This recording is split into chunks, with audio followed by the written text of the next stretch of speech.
Irmãos, é no livro de Deuteronômio que a gente encontra com mais precisão essa questão de bênçãos e maldições, o que a gente vai escolher.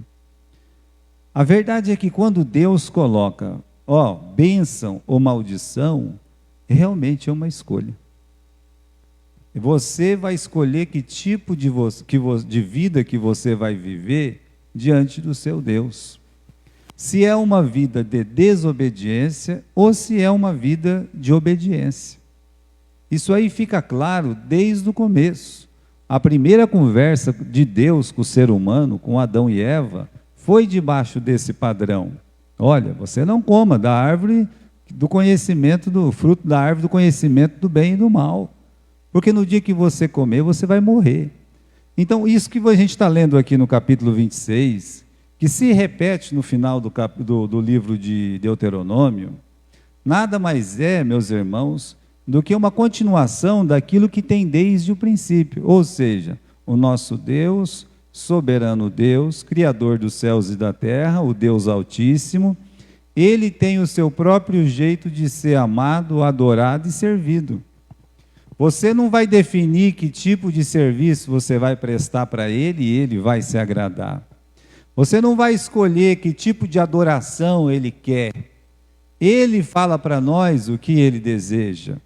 É Deus que nos ensina a adorá-lo. E não nós que ensinamos a Deus, que nós o adoramos do nosso jeito e está tudo bem. As coisas não funcionam assim com Deus. Pode funcionar assim com o ser humano. Pode funcionar assim com o nosso tempo, mas não com Deus. As coisas que estão acontecendo hoje, no nosso planeta, chamado assim, olha, o planeta Terra. Se você lê a palavra de Deus, se você lê a Bíblia, tudo que está acontecendo foi previsto cabalmente nas Escrituras, e você vai vendo assim que só se cumpre aquilo que Deus tem dito. Como esse texto que a gente tem. Veja que Deus coloca para nós aqui, do que se trata esse capítulo aqui, vamos aí. Aprendemos o quê? Que a presença de Deus só pode ser desfrutada por um povo obediente, por um povo fiel. Desfrutar da presença de Deus, em que sentido? Olha o que ele diz aí no versículo 12, você pode ler no versículo 12. Ele diz: eu andarei entre vós e serei o vosso Deus, e serei o meu povo. Isso também não é novidade. Deus andava no jardim do Éden, tá? Deus, quando você lê o livro de Apocalipse, você vê que Jesus, ele está andando no meio das suas igrejas. Então não tem novidade aqui. O que está acontecendo com Israel é o que Deus sempre praticou. Eu andarei entre vós, serei o vosso Deus, e vós sereis o meu povo.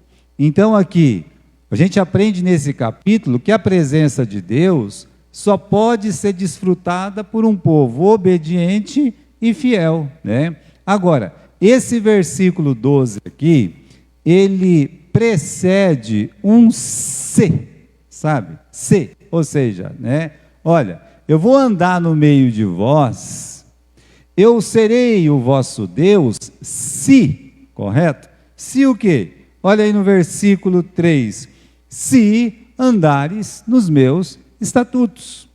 E também tem um mais. E que mais é isso? Você olha lá no versículo 14, mas se não ouvirdes a minha voz.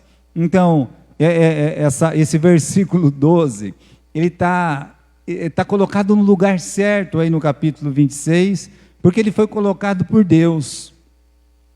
E Deus está prometendo uma comunhão aqui com os seus filhos. Ele está prometendo uma comunhão aqui com o seu povo, a nação de Israel. Agora, essa comunhão tem um se e tem um mais. E é sobre esse se e esse mais que a gente deve atentar, que a gente deve prestar atenção. Então, quando um homem ele sai da presença de Deus, o que acontece? Ele próprio traz para ele muitos males.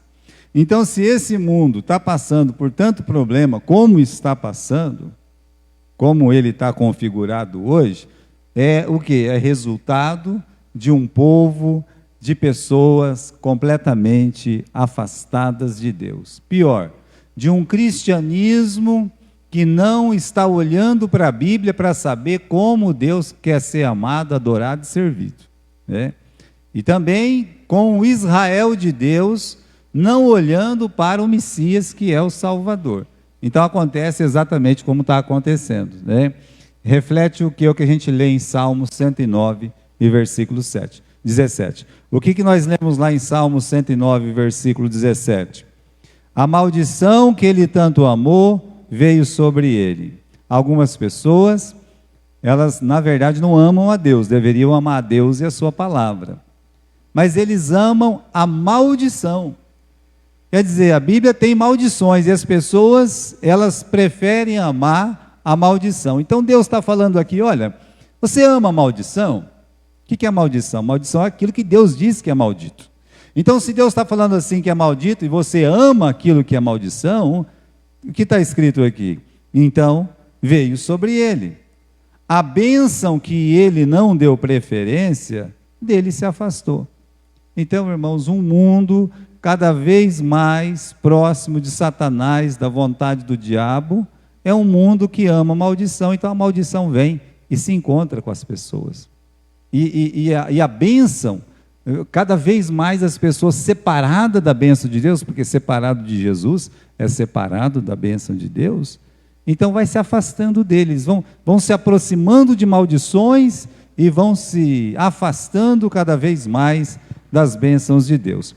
Aqui no versículo 1 e 2, vamos lá no versículo 1 e 2 do capítulo 26. O que nós temos ali? Os 3 pilares básicos, né, para que a fidelidade da nação de Israel pudesse ser manifestada. A revelação da fidelidade da nação de Israel tinha esses 3 pilares. Quais 3 pilares? Proibição da idolatria em todas as suas formas, né? A guarda do sábado para Israel e a reverência do santuário. Então o que você vê aqui, né, no versículo 1? Não fareis para vós ídolos, nem vos levantarei imagem de escultura, nem estátua, nem poreis pedra figurada na vossa terra, para inclinar-vos a ela, porque eu sou o Senhor vosso Deus.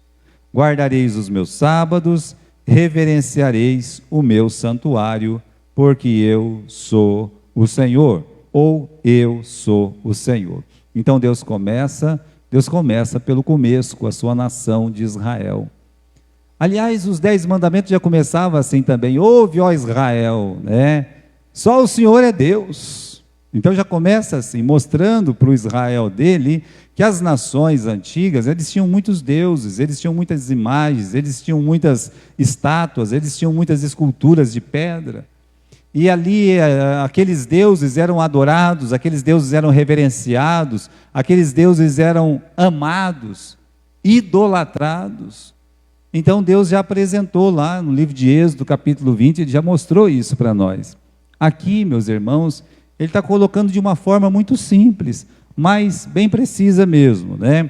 Essa proibição da idolatria. Se você reparar, ele coloca de 4 formas aqui, né? Está travando aí, né? Está travando? Né? Ele coloca de 4 formas aí, olha lá. 4 tipos de objeto falso de adoração: os ídolos, a imagem de escultura, a estátua e a pedra com figura. Podia ser uma coisa só, não é verdade? Ele podia simplesmente falar de idolatria e acabou. Agora, por que Deus faz isso? Por que ele menciona, né, essas formas diferentes de ídolos, que nós chamaríamos de ídolos, né? Os famosos que podiam ser carregados, a escultura que é esculpida, a estátua também é esculpida, mas já é feita de uma forma mais imponente, né? A pedra com figura, né? A forma que eles faziam isso nas pedras, com os antigos, eles conseguem, os arqueólogos encontram muito umas pedras pequenas, né? E quando eles olham aquelas pedras pequenas, eles veem imagens, e na verdade não eram imagens, eram deuses, né? Então Deus, ele coloca ali de 4 formas diferentes, né? Por quê? Porque Deus conhece o coração humano. Veja só, que, mesmo no cristianismo, que possui ídolos, você vê, há uma divisão dos romanistas com os ortodoxos. Qual que é a divisão deles? De fato, meus irmãos, tem a ver com imagem de escultura. É claro que tem outras diferenças. Por exemplo, os ortodoxos batizam por imersão, né? Os romanos por aspersão. Então, tem essas diferenças também. E a guarda de dias, lá o sacerdote pode casar, aqui os romanistas, o sacerdote não pode casar. Lembrando que as igrejas ortodoxas são mais antigas que as igrejas aqui do Ocidente, que são as romanas. Agora, existe para eles uma diferença que é fundamental. É justamente nessa parte da idolatria. Por quê? Porque a igreja ortodoxa, ela não aceita imagem de escultura. Ela não aceita, né? Então as imagens lá não pode ser esculpida, não pode ser uma estátua, não pode ser uma pedra com figura, mas pode ser desenhado. O desenho é aceito, a escultura não, justamente por causa desses versículos. Mas aí a questão é que no final de todas as contas, o que acontece? Existe a adoração de imagens, e vai dar no mesmo fim, no mesmo projeto fatídico que Deus não quer. Então, meus irmãos, como Deus conhece o coração, o que ele faz? Olha, qualquer adoração que não seja a Deus, qualquer oração que não seja a Deus, porque os ídolos lembram exatamente isso, né? Lembra o quê? Que há uma reverência, não é só uma reverência, há uma certa adoração para que aquela imagem possa efetuar alguma ajuda, algum socorro, algum milagre, que é o que os antigos faziam lá, os deuses estranhos faziam. Então era exatamente isso que deixa o coração de Deus triste. Veja só, né? Eu venho dessa cultura, por quê? Meus avós, a minha mãe foi filha, era mariana, né? Então minha mãe, ela esteve no convento, ela só saiu do convento, meus irmãos, é uma história até curiosa, né? Minha mãe ela estava no convento, internada, né? O que aconteceu? Teve uma peste lá em Minas Gerais, e minha mãe estava no convento, aí morreu a família, né, dos meus pais, dos meus avós, e o que aconteceu? Ficou uma escadinha de criança, de 10 anos, 14, 15 anos, o rapaz, e umas criancinhas de 10, 9, 7, 6. Foi assim, né? E aí o meu avô, então, como morreu esse irmão dele, a esposa do irmão dele nessa peste, pegou a filha dele mais velha, que tinha 20 e poucos anos, e casou com esse menino aí, o primo de primeiro grau dela, que tinha aí uns 15 anos, no máximo 16. Para poder cuidar daquelas crianças e tomar conta do sítio, que eles tinham sítio, tinha propriedade lá, então o menino ia cuidar, né? Veja só como é que é o negócio, né? E aí então, para cuidar das outras irmãzinhas que estavam no sítio, as minhas outras tias, meu avô foi lá no convento, tirou a minha mãe que estava no convento e levou de volta para o sítio, né? Olha que negócio interessante, né? Senão eu não tinha nascido, não é verdade? Veja só como é a coisa. Então, falar de família romanista, eu posso falar da minha, né?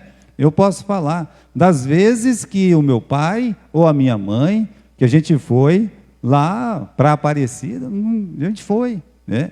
Então, meus irmãos, existe uma adoração, existe o quê? Existe a reverência, existe sim a oração que é feita, e é isso que entristece o coração de Deus.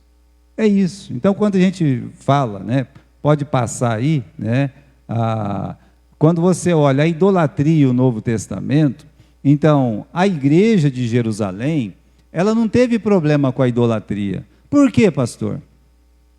Porque lá em Jerusalém não tinha ídolos. É por isso.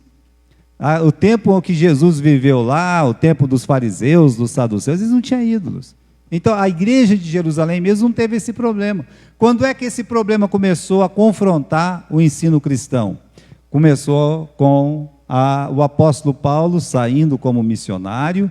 Aí ele chegou, por exemplo, em Antioquia da Pisídia. Lá eles adoravam, né, os deuses, sabe, Mercúrio e tal. Então, assim, o Hermes. E aí o apóstolo Paulo condenou aquilo ali. Disse, não, isso não está certo. A gente tem que só adorar a Deus. Ele chegou em Atenas, quando ele entrou na cidade de Atenas, né, vocês sabem como eram os gregos. Eram estátuas, imagens daqueles deuses gregos esparramados para todo canto. E aí no capítulo 17 de Atos, diz que o coração do Paulo, ele ficou muito triste. Muito triste. Até ele fez aquela mensagem do Deus desconhecido. Por quê? Ele chegou lá e tinha um altar lá que não tinha nenhum Deus em cima. Só tinha um pano, né? E aí ele olhou, viu a placa lá. Esse aqui, altar, é dedicado ao Deus desconhecido. Aí ele olhou e disse, eu vou pregar sobre o Deus desconhecido, Jesus. Eles não conhecem Jesus. E aí mostrou para eles que esse Deus, ele não é servido por mãos humanas. Então, meus irmãos, a igreja no Novo Testamento, ela teve que ensinar as pessoas a vontade de Deus que já era ensinada para a nação de Israel sobre a idolatria, né? Então Paulo, ele quase foi morto no capítulo 19, vocês lembram? Lá em Éfeso, tinha a deusa Artemis, né, a de grande Diana dos Efésios, e lá eles tinham casinha, lá eles tinham todo tipo, né, a fábrica das imagens era lá, era muito forte, e dava muito dinheiro, porque vocês sabem que é um negócio, é um comércio, você faz, essa pessoa, ela tem adoração a uma certa imagem, seja ela de que religião for, então quem fabrica vai vender para aquela pessoa. E aí eles vendiam, né, para o mundo inteiro, e o apóstolo Paulo vai lá e diz assim, não, a Diana não é deusa, só o Senhor é Deus, Cristo é o nosso Deus. E aí, meus irmãos, o mundo caiu abaixo, né?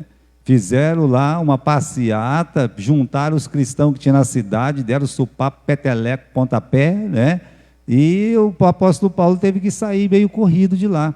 Então, olha, a igreja de Jerusalém não teve esse problema, mas a igreja no Novo Testamento, ela teve que enfrentar esse problema para ensinar que só o Senhor é Deus, né? E os ídolos cristãos, né? É um erro fazer uma imagem, prestar adoração, prestar culto, né? Seja qualquer personagem bíblico ou cristão que já existiu, sabe? Então, Deus, ele não quer.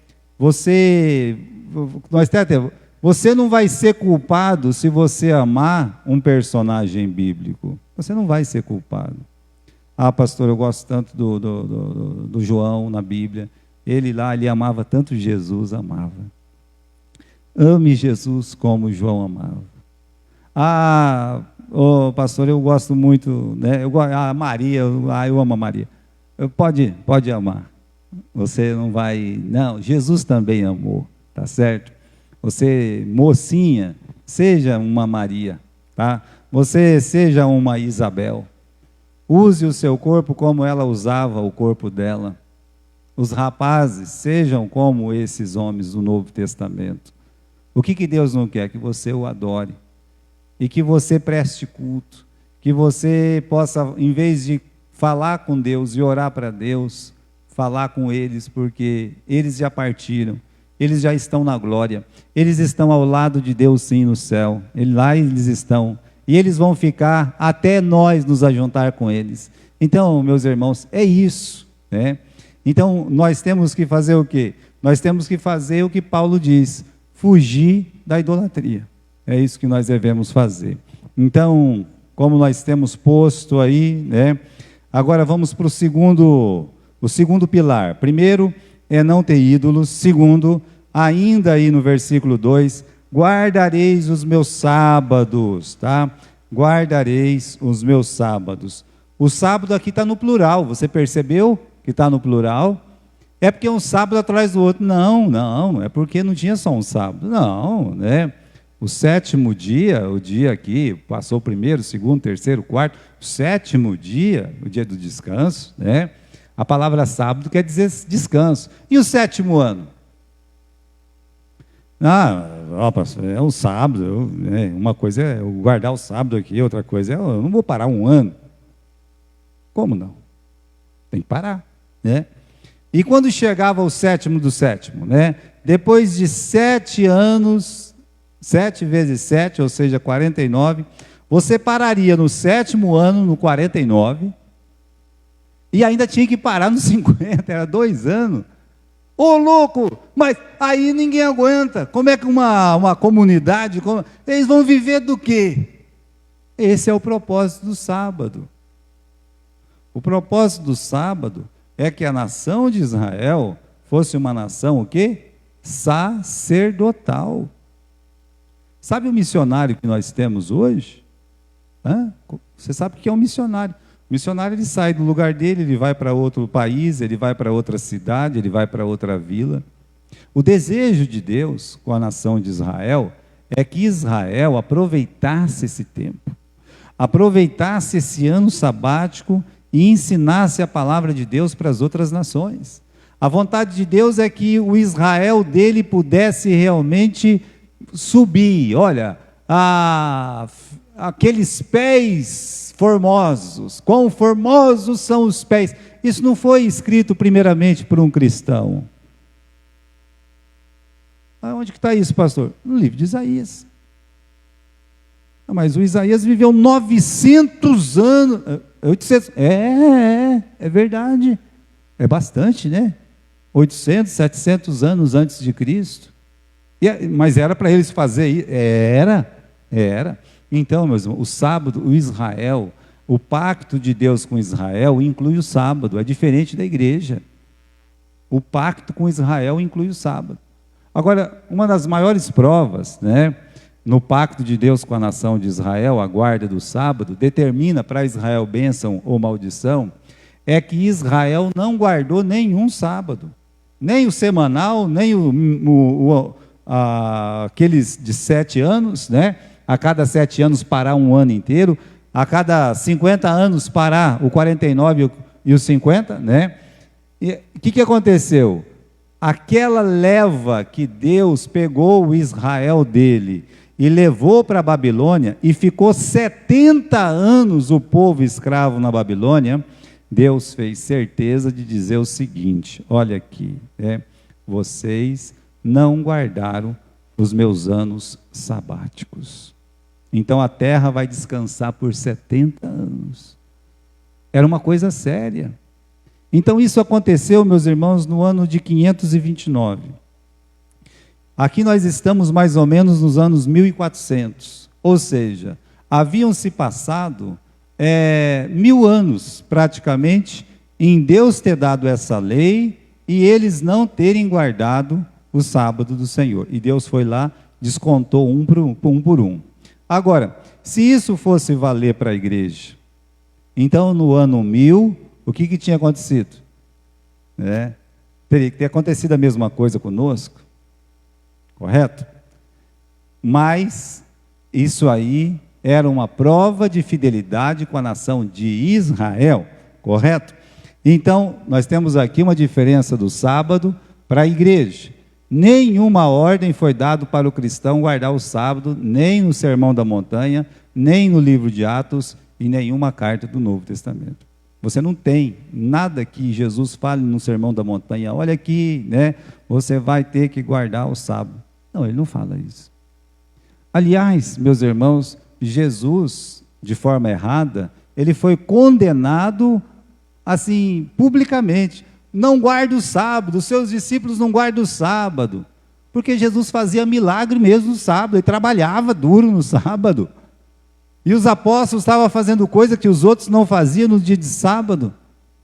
E Jesus poderia ter proibido, fala assim: gente, nós não estamos guardando o sábado. Mas não, meus irmãos, ele não fez nada disso.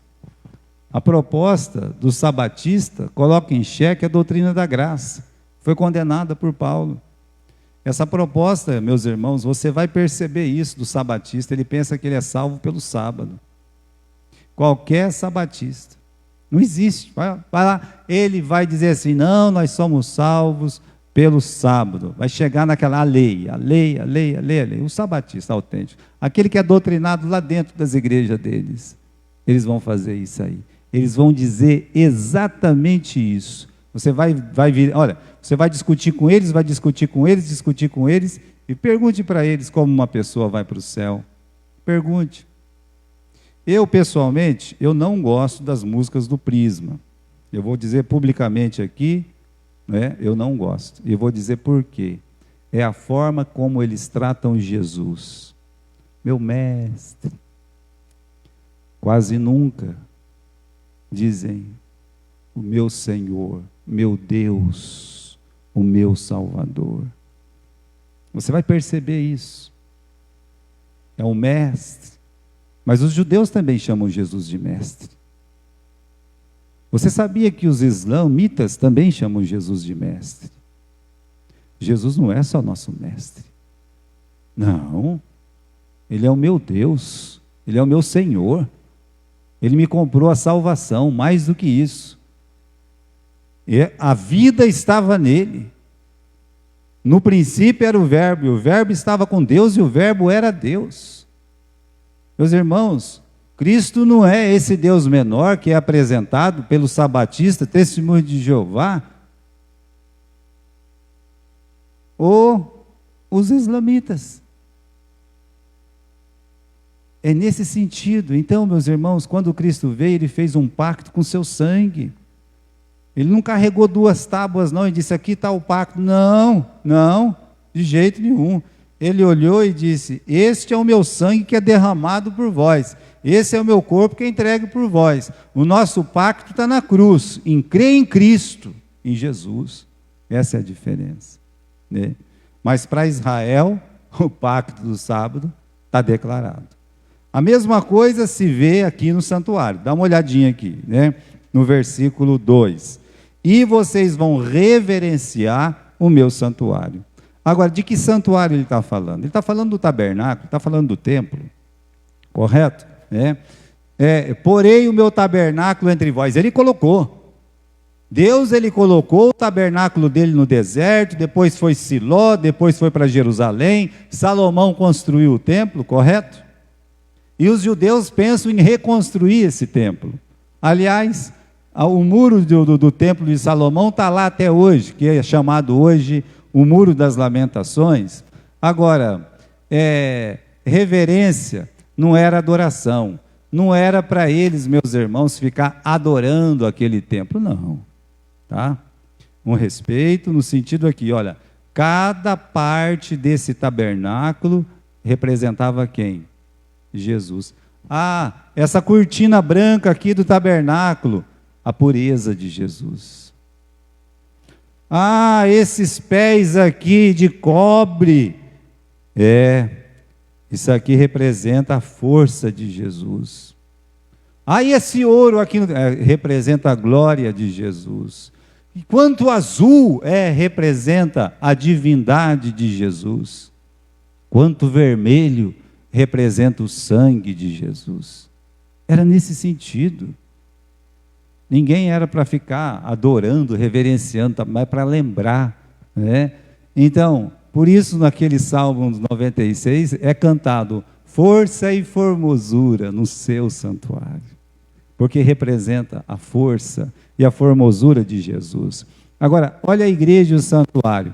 Eu acredito que aqui no culto a gente deve ter respeito, tem que ter reverência.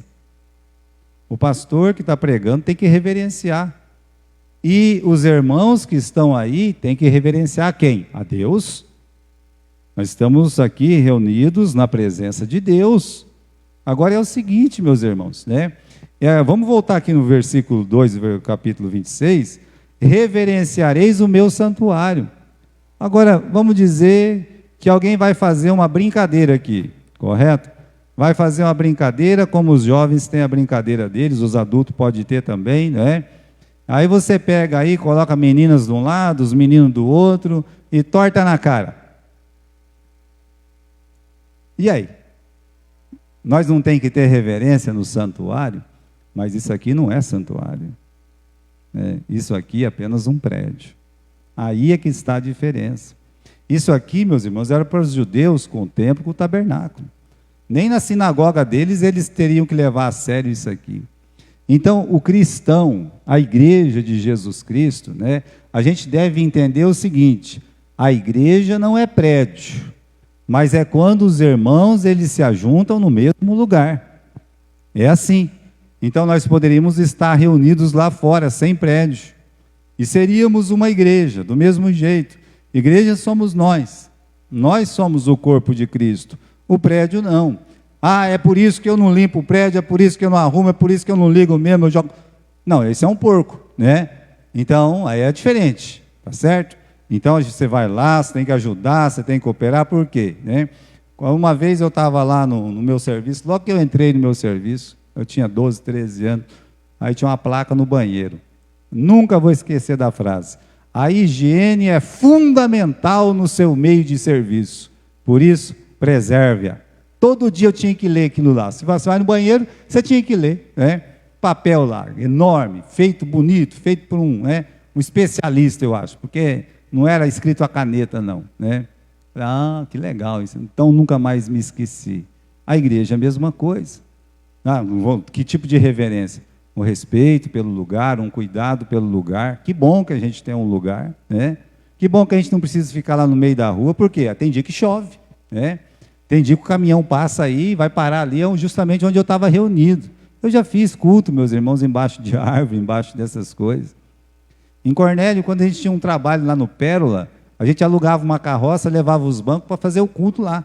E fazia o culto lá. E de vez em quando chovia, tá vendo? E às vezes estava aquele frio terrível em Cornélio Procópio, às vezes o calor era demais. Alguém encostava o carro justamente embaixo da árvore que a gente parava, já pronto, já atrapalhou, né? Então a gente tem que agradecer a Deus que a gente tem um prédio, mas isso aqui não é santuário. Para você ver que o que Deus está pedindo de Israel não é exatamente o que Ele pediria para nós nesse momento. Agora, a questão é essa questão da adoração a Deus, né? De você realmente poder ter uma reverência aí ao seu Deus. E também, meus irmãos, como é que nós vamos servi-lo hoje? Aonde que eu tenho que olhar? Eu vou olhar para o Novo Testamento. Vou ler, lá eu vou aprender como realmente servir a Deus em espírito e em verdade. Vou aprender como fazer um culto. Eu não posso fazer um culto hoje nos moldes que era o culto lá do Velho Testamento. Eu não posso. Não dá, eu não posso. Eu não vou matar um animal aqui na frente de vocês. Vocês gostariam que eu matasse um animal aqui? Né? Um corneirinho ainda, gente, que é coisa mais, um anjinho, né? Já pensou? Na hora o Ibama vem aqui, sei lá, o protetor dos animais, vai me prender. Mas eu poderia fazer um culto do Velho Testamento aqui para vocês. Mas não vou fazer. Nós aprendemos a fazer do Novo Testamento. Agora, meus irmãos, né? Vamos continuar aqui. Algumas preciosas promessas por servir a Deus de todo o coração. O que eu vou ganhar por servir a Deus, né? Vamos ver o israelita. O que eu vou ganhar por adorar só a Deus, não tem imagem, guardar o sábado, e reverenciar o tabernáculo, o templo? Ah, bom, você vai ganhar. O que eu vou ganhar? Bom, você vai ganhar que a tua terra vai ser uma terra abençoada, você vai plantar e vai colher. Olha que coisa boa, né? Você vai ter paz e segurança. A palavra de Deus está prometendo que você vai ter paz e segurança. Olha aí no versículo 5, né? E diz assim: a debulha vos será a vindima se chegará à sementeira, e comereis o pão a fartar, habitareis seguros na vossa terra. Vocês vão habitar tranquilo lá, né? E versículo 6, também eu darei paz na terra, e dormirei seguro. É uma promessa que Deus fez para Israel. Olha, aconteceu isso, irmãos. No tempo de Davi havia essa paz. E vitória, quando os inimigos entrassem em conflito. Olha, vitória e êxito nas guerras. No versículo 7, o inimigo não deixa de fazer guerra. Perseguireis os vossos inimigos, e eles vão cair a espada diante de vós. Então, a igreja também tem os seus inimigos. O inimigo da fé. E a promessa para quem serve a Deus, a promessa para quem ama Jesus Cristo, é vitória, é essa paz. Então, não muda muito. O crescimento do povo, dentro da vontade de Deus, nós vamos pregar a palavra de Deus, as pessoas vão entregar a vida para Jesus, vamos ver pessoas se convertendo, vamos ver pessoas batizando, a igreja vai crescer em nome de Jesus, né? Crescimento da igreja, aqui no caso de Israel, o crescimento do povo, o favor de Deus, lá no versículo 10, e ele diz assim: vocês vão comer, né? E da comida que também foi há muito tempo guardada, mas vocês vão tirar fora a velha por causa da nova, né? Então ele está fazendo promessa aqui de um favor, sabe? Olha, em abundância, mas o mais bonito é essa presença contínua de Deus entre eles. Versículo 11: eu vou pôr o meu tabernáculo no meio de vós. Essa é a grande promessa de Deus para Israel. Eu vou pôr o meu tabernáculo no meio de vós. E olha, o Israel de Deus, ele fez tanta arte, ele pecou tão grandemente. Sabe, lembra que a arca foi até tomada pelos filisteus uma vez. Depois, quando os babilônios vieram, eles destruíram completamente o templo, acabaram com tudo, destruíram, não ficou nada. Para ver, meus irmãos, que quanto mais eles se afastavam de Deus, eles estavam se afastando da bênção de Deus. Aquele primeiro versículo que a gente mencionou aqui: você ama a maldição, ela vai vir sobre você. E se você despreza a bênção, você vai ficar cada vez mais longe da bênção. Todas essas promessas se cumpriram. Quando Israel era fiel ao Senhor, Deus abençoava, o inimigo vinha, apanhava. Olha, era vitória em cima de vitória. Aconteceu muitas vezes, não foi só uma vez. É por isso que tem aqueles governos, né? Aqueles governos que eles estavam ali postos para que Deus fosse servido. Como foi o Davi, como foi o Asa, como foi o Josafá, como foi o Josias. Mas eu quero dizer uma coisa para vocês. Quando esses governos reinavam, e assim você vai ver que, às vezes, o reino de Israel, os arqueólogos, quando eles procuram as coisas, um dos reis mais conhecidos não é o Asa, é o contrário. É quem? É o Baasa, que estava lá contra ele. Mas explica isso aí, pastor. É que para o mundo, quem faz a vontade de Deus não tem valor nenhum. Não vai ser aquele popular no mundo, como não é hoje. Então, os reis fiéis ao Senhor, eles eram fiéis ao Senhor, para levar o povo a temer a Deus. Mas eles, talvez hoje eles nem apareceriam na televisão. A mídia estaria lá, cutucando eles lá, sabe, para desprezá-los. Por isso, meus irmãos, aconteceu isso antes, acontece e ainda vai acontecer muito para muitos e muitos anos. Até a volta de Jesus será assim. Agora vamos falar das maldições, né? Rapidamente. A lista, como a gente viu, é enorme. Eu queria ler com vocês, vamos terminar aqui, lendo do versículo 14 ao versículo 17, né? Diz assim: olha, se vocês não ouvirem a minha voz, para cumprir os mandamentos, se você rejeitar os meus estatutos, e a vossa alma se enfadar dos meus juízos, não cumprindo todos os meus mandamentos, para invalidar a minha aliança, eu também vos farei isto: porei sobre vós o terror, a tísica, a febre ardente, que consuma os olhos e atormente a alma, e semeareis em vão a vossa semente, pois os vossos inimigos a comerão.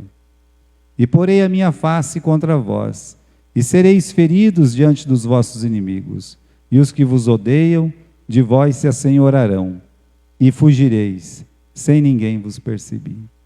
É impressionante como até hoje essas coisas é real em Israel. Sabe aquele povo lá, os ortodoxos lá, que a barba está aqui, aquelas mulheres, aquele monte de crianças, aquela reba, sabe? 12, 15, tudo, uma família enorme. Né? Sabia que eles vivem em paz lá em Jerusalém? Em paz. Sabia que nem para a guerra eles vão? Né? Existe uma lei lá que eles não, é os únicos que não precisam ir para a guerra. Aqueles lá. Então não vale, né? Veja só. Se você pegar, por exemplo, esse último evento que teve, que houve essa invasão e coisa e tal.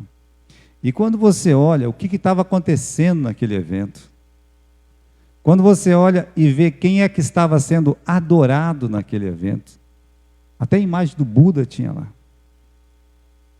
É uma coisa horrível. Promiscuidade, droga, entorpecente de toda espécie. É coisa horrível. Por isso tinha tantos jovens. As famílias foram pegas lá nos becos, coitado. Deu dó. Mas, até hoje, a insistência em desobedecer à vontade de Deus, principalmente um israelita, que tem aquela aliança com o Senhor lá, meus irmãos do Sinai, os rebeldes sempre sofrem. E aqueles que se voltam para a palavra de Deus, o que lhes falta é Cristo. Então, praticamente falta tudo, não é verdade? Mas eles ainda vivem de uma forma bem melhor. Agora, aqui tem no versículo 18, e não somente no versículo 18, mas isso se repete, mas vamos ler apenas o versículo 18, que diz assim: se ainda com estas coisas não me ouvirdes, então eu vos prosseguirei a castigar-vos 7 vezes mais por causa dos vossos pecados. Você vai ver que se repete isso no versículo 28, né? E também é importante que tivesse essa repetição. Por quê? A insistência de Israel em pecar. Como é que nós colocamos aqui? Olha, existe essa lista de praga, de morte, de coisa, mas tem a intensidade do castigo. Deus promete usar até animais ferozes e aquele estado mais crítico. O estado mais crítico, você pode ler ele no versículo 29, né? Que diz assim: porque comereis a carne dos vossos filhos. Isso aconteceu, irmãos, no tempo de Ben-Hadad, aconteceu. O inimigo trancou a cidade, naquele tempo em que a cidade era tudo trancada, não entrava nem água nem comida. Água eles tinham por causa daquela fonte de Gion, mas comida acabou. E as crianças iam morrendo. E eles tinham que comer, a comida deles era a carne dos seus próprios filhos. Então, veja que aqui é o agravante do agravante do agravante. Até onde chega a rebeldia do ser humano? Não tem limites. A maldade não tem limite. O ser humano, quando ele quer ser mau, quando ele quer ser desobediente a Deus, não tem limite. Esses repórteres, eles são cheios de ser, sabe, ser gente forte, fala o que quer, né? Mas quando Israel lá, os soldados lá, o general, diga, os repórteres aí, CNN, BBC, Al Jazeera, não sei o quê, vem cá, assiste esse filme aqui. Na metade do filme não tinha 1/3 lá dentro. As mulheres já tinham saído tudo chorando e vomitando lá de dentro, da maldade que foi feita naquele 7 de outubro. E aí, meus irmãos? Então não tem limite, por isso Deus está dizendo aqui, olha, se vocês se afastam de mim, vocês ficam longe das bênçãos.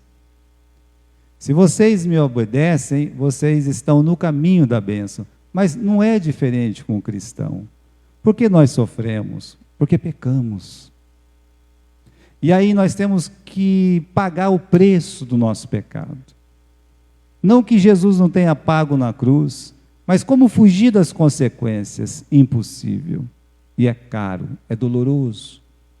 Então, meus irmãos, não muda quando se trata da igreja. Mas também imagine que quando você está dentro da vontade de Deus, como é bom. A bênção sobre a sua casa, a bênção sobre os seus filhos, a bênção sobre a própria igreja, tudo dentro da vontade de Deus. É isso que fala bênção e maldição. Agora, meus irmãos, para terminar, olha o que diz aí o versículo 40 e 42. Então confessarão a sua iniquidade e a iniquidade de seus pais, com as suas transgressões, com que transgrediram contra mim, como também eles andaram contrariamente para comigo. E eu também andei para com eles contrariamente, e os fiz entrar na terra dos seus inimigos. Se então o seu coração incircunciso se humilhar, e então tomarem por bem o castigo da sua iniquidade, também eu me lembrarei da minha aliança com Jacó, e também da minha aliança com Isaque, também com a minha aliança com Abraão me lembrarei, e da minha terra me lembrarei. Olha só. Veja, Deus está dizendo, se ele se arrepender, eu vou me lembrar da aliança com Isaque, com Jacó, com Abraão. Eu vou me lembrar. Por isso, meus irmãos, tanto o Israel de Deus, quanto a igreja de Jesus Cristo, o que pode mudar uma situação extrema, horrorosa? A situação que viveu a nação de Israel, extrema, horrorosa, escrava, lá na Babilônia, o que mudou? Quando eles confessaram os seus pecados. A mesma coisa na vida de cada cristão ou da igreja. Confessando os vossos pecados. Se confessardes os vossos pecados, Ele é fiel e justo para vos perdoar e purificar de toda justiça. Então, não mudou nada. Se você olhar, não mudou. Parece uma barata, mas não é, para quem está de longe. É um bicho, eu já vi, tá bom?